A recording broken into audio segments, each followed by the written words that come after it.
Live from... This is the Just End the Suffering podcast. For the win. Got it! Oh! He broke his ankle. Follow me to freedom. Y'all ready for this? Here's your host, Mike Phillips.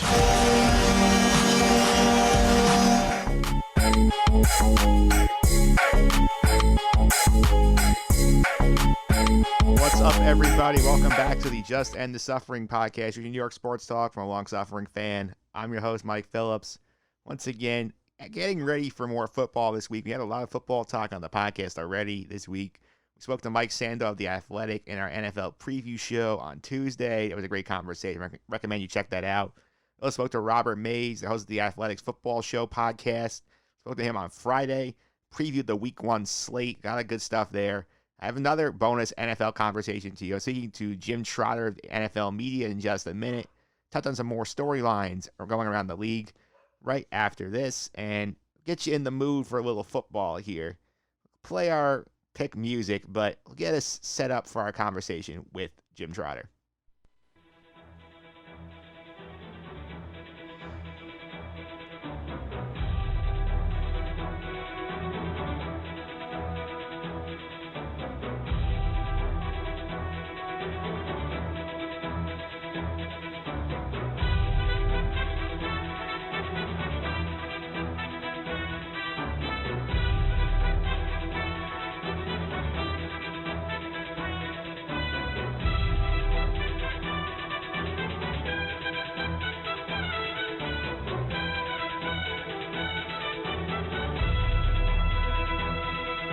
All right, I am back here on the podcast talking to NFL reporter Jim Trotter for NFL Media, talking more football. Jim, how are you doing today?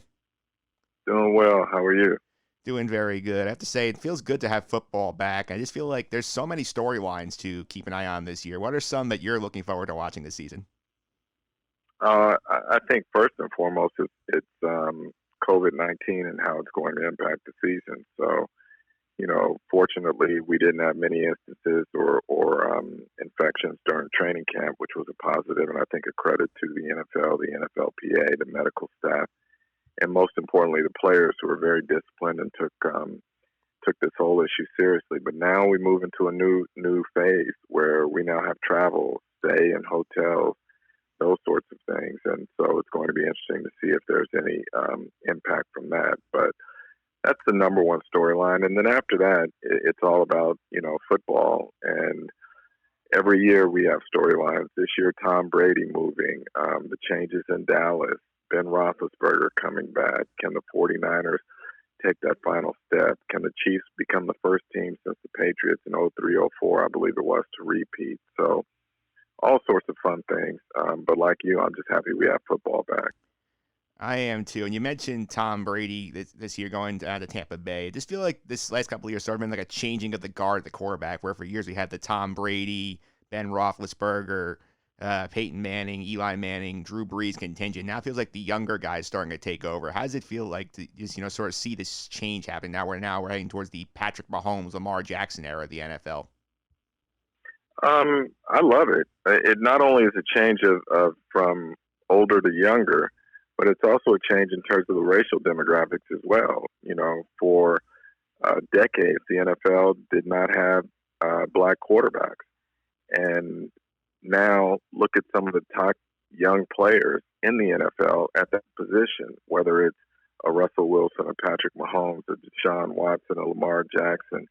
I just think that that's a positive in terms of not only football, but society and how certain barriers are being broken down. So I'm excited about it. And the thing that I like as well is that, with Lamar Jackson last year, what I loved is that it showed there are different ways to win football games. And for almost the entire time, 2-3 decades that I've been covering the NFL, all you heard about were pocket passers. And people were so rigid in their thinking. And now to have John Harbaugh and Greg Roman and the Ravens staff say, no, we're going to buy in and build around the skill set of this dynamic young player, I thought was tremendous as well. And so we're seeing more of that when you talk about the Kyler Murrays or even the Russell Wilsons, those type players who have not only can win from the pocket, but also win on the perimeter. Yeah, they definitely do make the game more dynamic and more exciting to watch. And I do feel like it's definitely going to be fun this year, especially in the AFC. You have Kansas City and Baltimore on top of the conference. How do you think the rest of the league's or conference settles in behind those two? Who do you think are the next teams to watch in the AFC? Oh, the team I'm most intrigued with is the Pittsburgh Steelers. Look, they had Ben Roethlisberger for 6 quarters last year. They had some of the worst quarterback play in recent memory, and yet they finished 8-8 and darn near made the playoffs. That defense was young at the time. It grew up. It matured quickly. It got back to playing the type of defense that we have known from the Pittsburgh Steelers really since the 70s. So from that standpoint, that was exciting. Now, those other players on offense that had to do some maturing and growing did, and now you bring back a Hall of Fame caliber quarterback who looks motivated, who looks healthy. To me, I think Pittsburgh's going to be right there in the hunt for the AFC Championship. Yeah, I'm excited to watch them as well. I think, unfortunately, I'm based in New York here. It doesn't look too great for New York football right now. What are your thoughts on the Jets and the Giants this year? I'm like you. I'm not expecting a whole lot. I think Joe Judge perplexes me. We've seen the new coach who comes in trying to be a hard ass, and it very rarely works out well. So I'm intrigued to see what he's going to do there, because quite frankly, I didn't think that he deserved that job over some other candidates who were available. And based on resume, based on experience, based on track record. So we'll see what happens there. In New York, there always seems to be drama. I'm sorry, I didn't mean New York. I mean the Jets. There always seems to be drama with the Jets of late. And I'm interested to see how that plays out. I know Le'Veon Bell's come back in tremendous shape. I know that the team did have discussions with other clubs about possibly moving Le'Veon in the offseason. But I'm really concerned about Sam Darnold here from the standpoint of, does he have the weapons that he needs to be successful? And I'm not so sure he does on the perimeter. Denzel Mims hasn't been able to stay healthy. They lose Robbie Anderson. They had another player opt out at the wide receiver position because of COVID-19. So I'm just not certain how it's going to play out with the Jets, as well as losing Jamal. So I think it's going to be a long year for both those clubs. Yeah, it's unfortunate because New York has been a long time since we have been football relevant outside of the Bills. But I do think there are going to be some surprise teams this year. Who are some teams you think people are not talking enough about that could make a run for the playoffs? Oh, I think with an extra playoff team being added this year, obviously, a team like Pittsburgh that didn't make the playoffs a year ago, I think has that opportunity. I think Arizona is going to surprise a lot of people. Not only getting DeAndre Hopkins in that trade to upgrade that offense and making some moves in the draft, but also people forget defensively. This club had issues even before week 1 last year, where it started losing defensive linemen for conduct and lack of performance. And then Patrick Peterson misses the first 6 games. Robert Alford misses the season with an injury. So Vance Joseph, their coordinator, was decimated right from the start. And I think that they've gone out this offseason. They have made additions that on paper at least, look like they are the right ones, whether it's talking about drafting Isaiah Simmons in the first round, and now you have someone who should be able to clean up coverage of the tight end, which the Cardinals struggled at dramatically last year. You add players on the defensive line, and you add what you hope are a couple of edge rushers, and Devon Kennard and some others who can help complement Chandler Jones. So I'm excited to see what they're going to do. And another team to keep your eye on that people are talking a lot about because of who's in that division is the Atlanta Falcons. They restocked that offensive line a year ago through the draft. They're healthy. They've made some moves in terms of their coaching staff last year, switching around some folks on the defensive side. I think with Raheem Morris having a full offseason to kind of implement what he wants to do defensively, I think the Falcons are going to be a club that people aren't talking about right now, but will be in the mix as well. Yeah, I think they're one of the teams I like to be a sleeper team this year. I want to go the other way, too. There's some teams you feel like could be primed for a bad year that people have high expectations for right now. Yeah, for me, I'm not buying in yet on Tennessee. I think that we've seen historically that teams get hot at a certain time of year, particularly if they're healthy, everything comes together. I need to see more than just half a season from Ryan Tannehill to say that he is the player that we saw over the second half of last season and into the playoffs. I need to see that Derrick Henry, after getting paid, with all of the carries that he's had, is going to be able to stay healthy. I need to see that they can offset the loss of Jack Conklin. I need to see that defensively, Jadeveon Clowney is going to consistently give them what they're hoping for when they signed him. These are all things that, in my mind, say, I'm not so sure, because I think that division upgraded, at least in Indianapolis, with Phillip Rivers going there and with DeForest Buckner coming in. And I also think that, look, Houston has won that division, I think, either 3 out of the last 4 or 4 out of the last 5 years, if memory serves me right. And I'm not one who's going to overreact to what happened Thursday night with them losing to the Chiefs, following the Chiefs Super Bowl year. So I think Tennessee's one of those clubs in my mind that takes a step back. The other thing I think that's interesting too is I think San Francisco's win total might not be as good, but they might be a better club, if that makes sense. I think the same thing for the Ravens. I think they come back on their win total, but could be just as good as they were, if not better, than a year ago. So again, it's just that's what the NFL is about. Pete Rozelle envisioned that back in the day, where he tried to create parity, and I think that more than any other league, we have that in the NFL, where from year to year we see so many teams go from last to first in their division, or out of the playoffs into the playoffs. And I think we're going to see more of that this year. Yeah, I definitely get that point. Especially, I feel like this league is very hard for a team to be consistently bad, sort of like the Browns have been, the Giants have been. And I do think it's a lot of fun, and it's led to a situation in the NFC where I feel like you could name about at least 6 different teams you could say have a good shot to be Super Bowl favorites. Like, who do you think is like sort of the class of the NFC right now?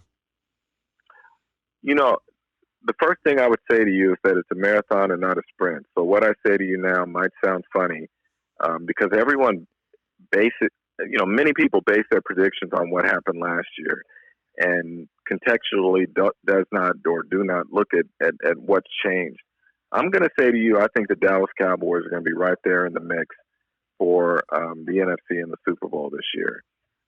I'm going to say to you, as I said about the AFC, I think Pittsburgh is going to be right there in that mix. People say, well, the Kansas City Chiefs are the best team. Right now, absolutely, they are. Early in the year, they are.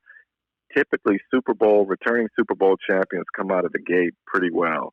But I look at history and I say that the Chiefs are not only battling their opponents on Sunday, they're battling history. And history tells us that there has not been a repeat champion since 03-04. So if you're asking me, do I take the Chiefs or do I take the field? I'll take the field in this case.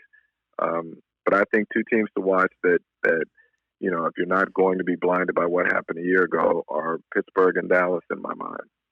Yeah, it certainly makes some sense. One team is certainly different than what we saw from them a year ago is New England. Obviously, Tom Brady out, Cam Newton in, and they still didn't do too much on the skill positions to help out the quarterback situation over there. What do you think will New England look like this year with Newton at quarterback? I think they're going to be fine. I think they'll be right there in the hunt for the division title, even though I have the Bills winning it. What concerns me more than just not having the skill position people, because I think Josh McDaniels is brilliant with his ability to adjust his game plans to who's in and what their skill sets are. It's just defensively. When you lose your entire linebacking core from a year ago, things like that are tough to overcome, and particularly in 1 year. And I just think there have been too many changes in New England right now to overcome all of it. So I think the Patriots will be right there in the hunt for the division and for a playoff spot. But I think ultimately, the Bills will end up winning that division. I think the Bills were a year ahead of schedule last season. They've upgraded by adding a guy like Stephon Diggs on the outside to give Josh Allen another threat. The young running back should step up again. I really like what Buffalo has been doing, and I think that Buffalo ends up winning that division.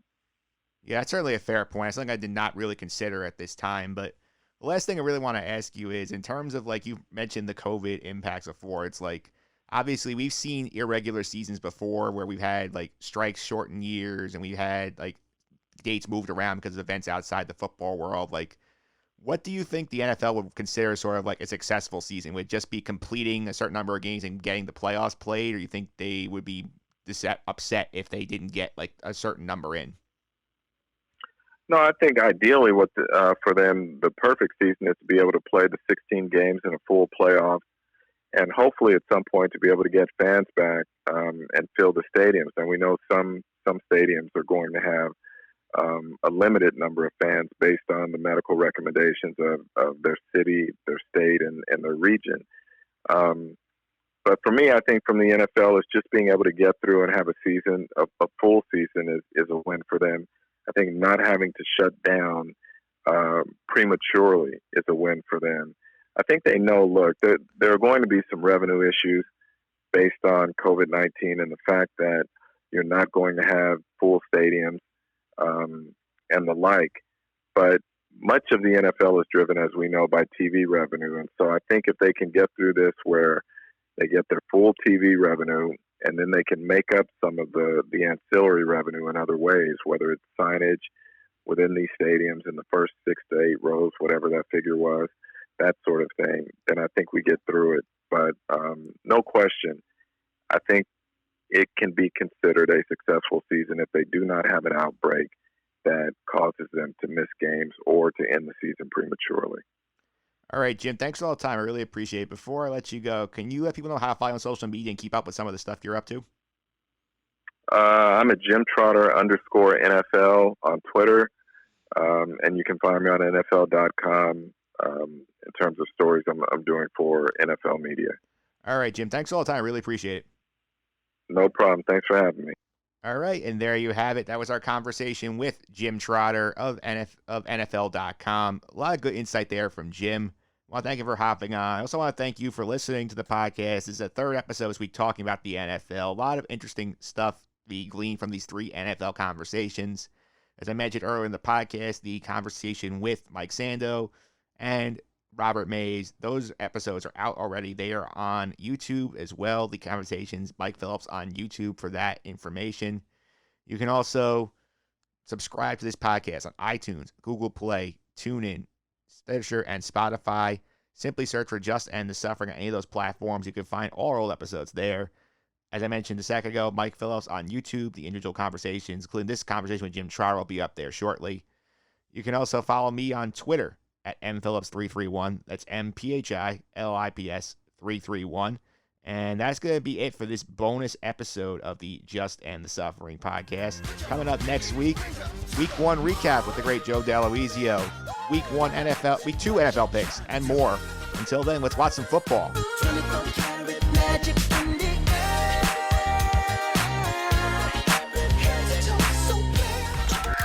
This has been the Just End the Suffering podcast. I'm out.